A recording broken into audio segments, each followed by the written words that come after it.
Lick number 49, Shake You'll Funk It Crass. This comes to us from Eric Krasnow, who's a guitar player in Soul Live. Eric comes out of the jazz tradition, but Soul Live is part of the jam band movement that evolved in the late 80s and into the 90s.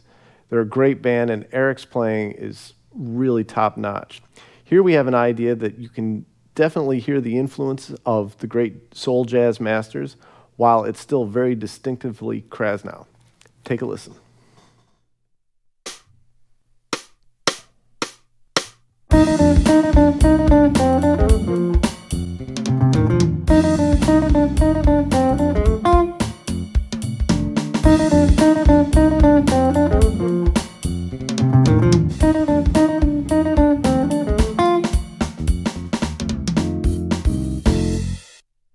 So this lick is inspired a little bit by Eric Krasnow, who's a great guitar player, part of the group Soul Live.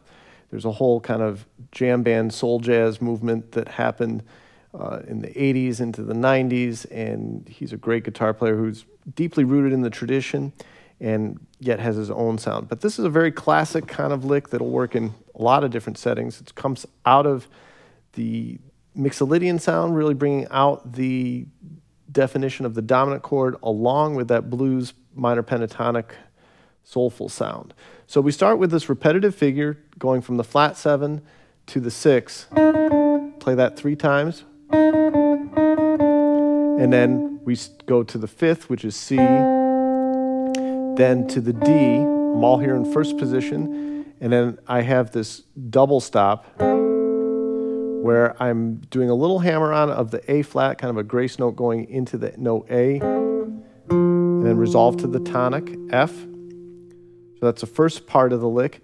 Then we have this turnaround going from the 5, C, to the flat 7, E flat, to the tonic, F. And then the way that the lick started, the first lick started, is how this second part of the lick also starts. E flat to D, played 3 times, and then C, D, just like we saw in the measure 1, and then that double stop again. But now we resolve to the tonic an octave higher. Very cool, definitive kind of lick here. So let's take a listen to this now in time slowly. 1, 2, 3, 4.